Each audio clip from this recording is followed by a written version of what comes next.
we can go into a town of a population of, say, 10,000 people. And if we are an electrical distributor, a plumbing distributor, and an HVAC distributor, leveraging the cost base of that, we can serve that market and serve the rural markets that are around that more effectively because we're spreading that cost base out across multiple verticals. Versus it'd be a little more difficult for somebody that is only in HVAC or only in plumbing or only in electrical to have the physical presence that we're able to have because we are multi-segment, multi-vertical. Hi, I'm Benj, founder CEO of Proton AI, the AI-powered CRM built specifically for distributors.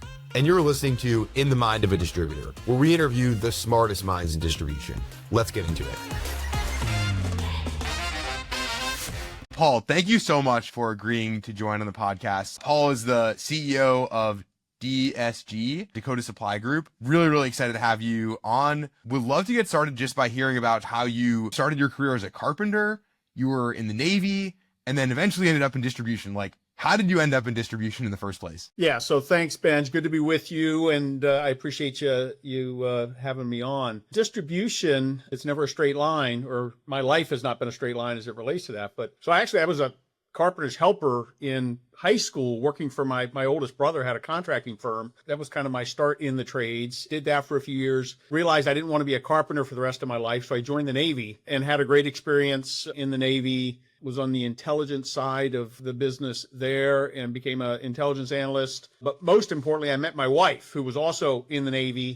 And so living in Hawaii and moved from Hawaii to Bemidji, Minnesota when we got out, because that's where she was from. And I went to work for one of her uncles who was a plumber. So I became then a plumber in northern Minnesota and did that for 7 years, worked for a short time as an outside salesman for a wholesale company. And then a company that had a branch in Bemidji hired me to become the branch manager. That was kind of my first foray into distribution. It was in Bemidji for a couple of years, moved to Fargo, North Dakota, and ran a larger branch in Fargo, and then ended up moving to Minneapolis and took over the North Central region for a company called Westburn Supply, which was the same company all along. And then in 2000, Westburn was acquired by Rexel.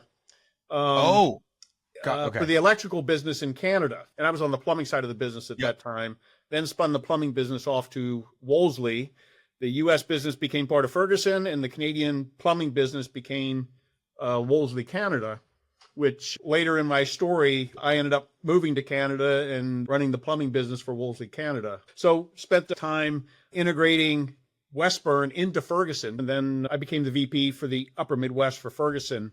Did that for a few years and ran the plumbing business for Wolseley Canada for a few years before coming back to the U.S. in 2014 and became the president of First Supply in Madison, Wisconsin, and then joined DSG 7 years ago. Awesome. I want to talk about DSG and DSG's business model. The thing that's always fascinated me about DSG is the way you guys seem to thrive in these like rural or smaller markets, and you're able to offer such a range of products to those customers. So I would love to hear a little bit more about the thinking behind that strategy, and then got some follow-ups from there. We are in a lot of different verticals. We actually started as a plumbing company 127 years ago in Fargo, North Dakota, but then quickly became electrical, and we're electrical for the next 100 years, electrical only, up through about 2000, and then acquired a company that got us into plumbing and HVAC and waterworks in South Dakota, and have kind of built on it from there. As we think about the rural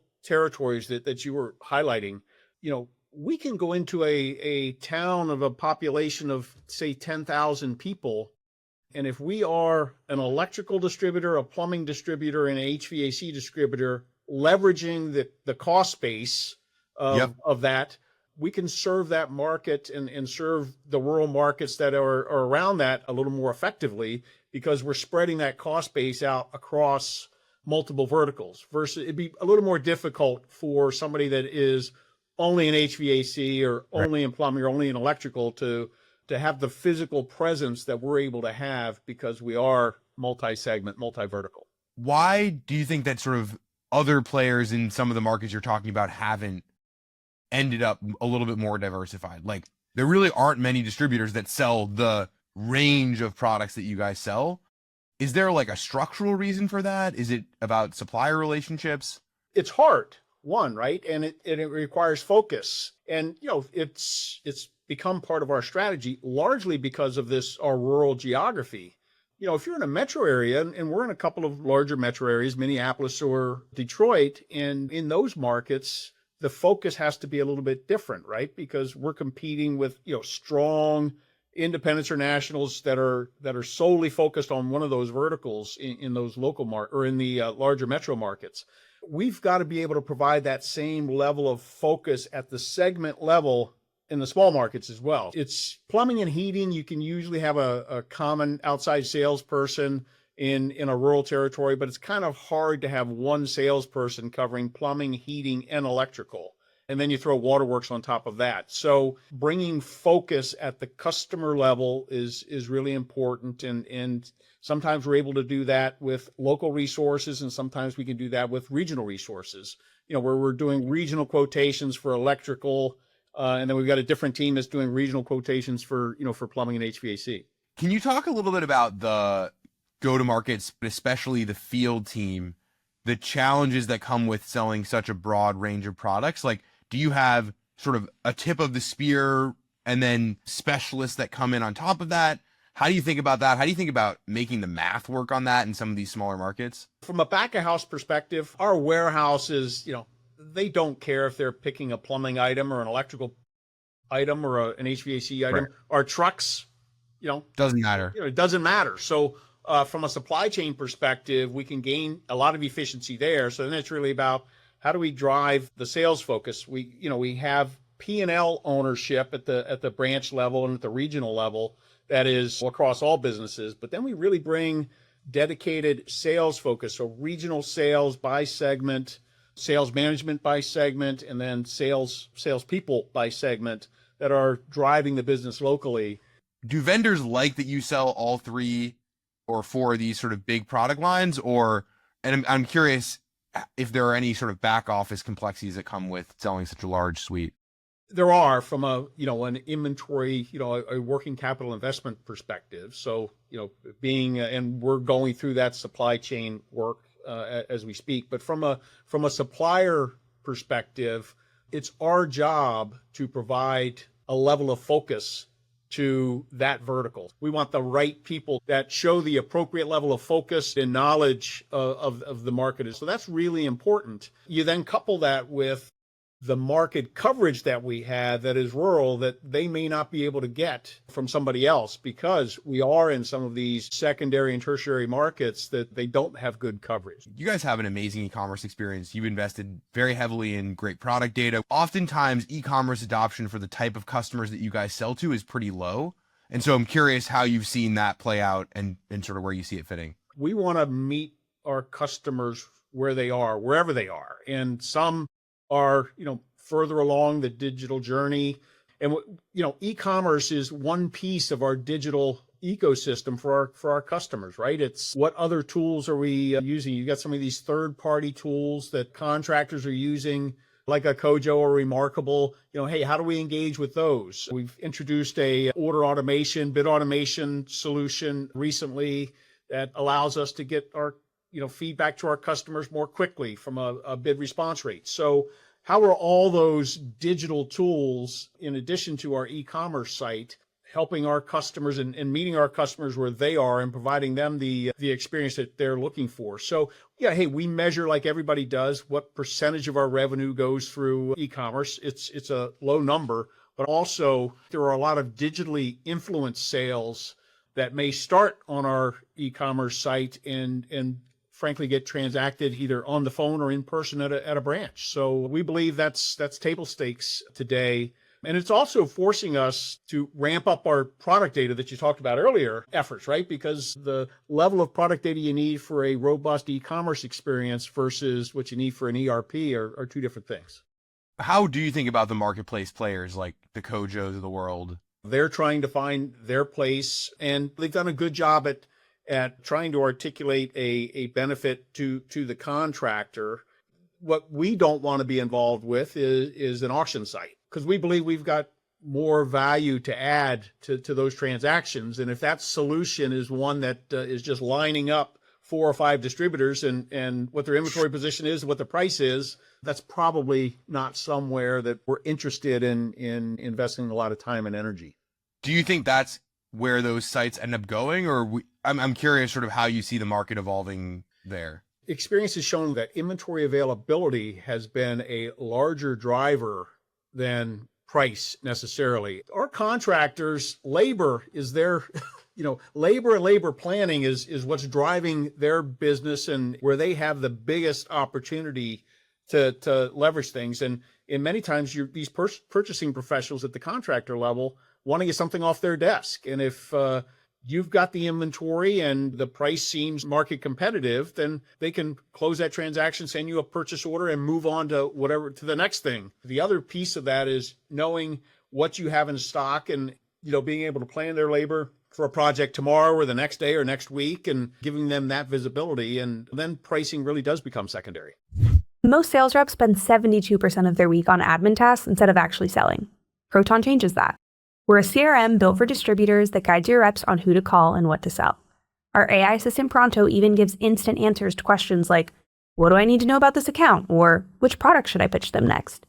Swish nearly tripled their growth rate by using Proton. You could too. Start by visiting proton.ai to learn more. Now back to the show.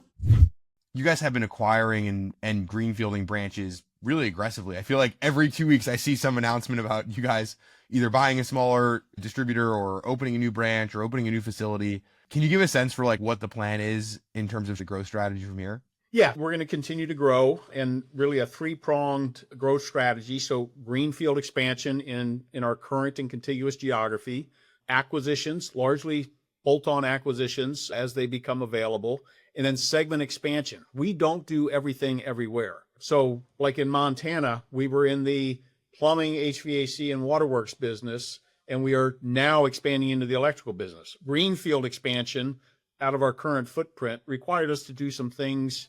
We opened a new branch in Butte, Montana about a year ago to provide us the capacity distribution-wise to expand into electrical out of our current facility footprint in Montana. But, that's a build, and we're hiring people and we're getting vendor alignment and those are other opportunities. We expanded into the mechanical business in North Dakota, which is where we were founded. We acquired a company in Western North Dakota a couple of years ago, and that got us into the mechanical business in Western North Dakota.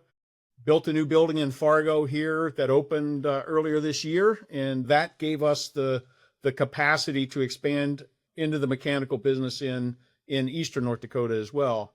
So we have plenty of those types of opportunities to continue segment expansion along with, just greenfield new locations and acquisitions. Are there certain verticals that you're excited about getting into in terms of segment expansion outside of what you're already in? Or is it really just how do we get all the segments to all the branches that we already have? Yeah. So, waterworks, and I'll put that off to the side a little bit because that approach to market's a little bit different. They cover a broader geography. Yeah. And their storage requirements are different. Need big yards, small buildings, and it doesn't lend itself to the rest of our business. But plumbing, electrical, and HVAC, a lot of commonality between facility needs, customer needs and expectations, supplier needs and expectations. So a lot of commonality between those. So doing those everywhere is a big part of our strategy. I want to go back to what you said about waterworks being sort of separate. Do you need different branch locations to expand the waterworks business? And if so, how does that fit into this sort of strategy? Electrical, HVAC, plumbing, which all fit into one branch. That feels like such a neat, clean package. How do you think about waterworks? Is that a focus, not a focus? Why did you guys get into it? We got into it because it came back to 2000. It came with an acquisition, and we have since grown on it. The space requirements and the sales cycles are different in waterworks, and we believe it's a growing business. If you look at the infrastructure investment that is happening in the U.S., we've got an aged water infrastructure. We believe that there's going to be plenty of investment for years to come, but also recognizing that the mechanics of the business are different. So making sure that we treat it appropriately and give it the right focus and not try and lump it in with this electrical plumbing HVAC business, which is, much more localized and has a similar expectation from a contractor perspective. The waterworks business is a little bit different from a contractor expectation and engagement. I want to talk a little bit about technology and sort of where you see that going. Two questions. One is the biggest opportunities for technology over the next 5 years. And the second is the sort of like organizational structure you guys have put together around technology. I mean, you have a chief digital officer, which a lot of people don't have. So I'm curious sort of how you thought about setting your company up for success to invest in technology. I really view technology as an enabler of our employee owners and an enabler of how our customers engage with us and that customer experience. So, the biggest struggle we have is just change management in introducing new technologies to the organization. And it's not about replacing people. Stefan made a comment here a week or so ago, and it was AI is not going to replace your job. It's the person that figures out how to utilize AI is going to be the person that replaces your job. The real opportunity there is how do we put tools in the hands of our employee owners and really create the narrative on why we're doing this. It's really about enabling them to automate low value tasks to allow them to focus their energy and their expertise and experience on higher value tasks. And are you finding as you're sort of starting to go down that journey, have you guys had to or been able to redeploy people to new roles as you've automated some work? Yes, we have. The other aha for me is we've kind of gone through this, and particularly when we implemented this order automation tool recently, the realization was, and for an inside salesperson, it may be hard to, if we're going to free up 25-30% of their time by using this order automation tool, it's not that we can, redeploy them necessarily, but the real key is how do we figure out what we want them to do with this newfound time, right? Is it process more orders? Is it prospecting for new customers? So how do we become intentional about where they spend that newfound time? That's still a work in progress for us to really, really become intentional about that. What do you see as the biggest opportunities from a technology perspective for the next 5 years? I mean, AI is obviously really exciting. I'm curious if there are sub areas within that you're most excited about. So data quality, I think, is a big one because that enhances the employee experience and the customer experience. The better our data is, the better that experience is going to be. As I think about the future, we'll continue to look for opportunities where we're streamlining processes and automating processes through AI. I think customer intimacy and how we market to our customers intentionally and with specificity is kind of going to be the horizon for us as we continue to move forward. Awesome. One thing that we really value at Proton, which you've already talked a lot about, is curiosity. So after a long career in distribution, what's one thing you still don't have a good answer for or still trying to figure out or learn? Why people aren't more curious. When you take the blinders off and really just dedicate yourself to being curious, how much your kind of eyes are open to opportunities, to other things that are going on in the world, other perspectives and all of that, which is incredibly, incredibly important. So why people aren't more curious is something that I haven't figured out. And actually, I challenge myself is how do I make people, I try and model it, but how do I make people more curious? And have you figured anything out there? Are there things you can do to make? Just asking a lot of questions. And when somebody asks me, boy, you ask a lot of questions, it's yes, because I'm curious, because I want to know. Paul, this was amazing. Really, really appreciate you coming on. I'm such an admirer of the business and your thoughtful approach to everything. So thanks for doing this. Absolutely, Benj. Thanks for having me on. I appreciate it.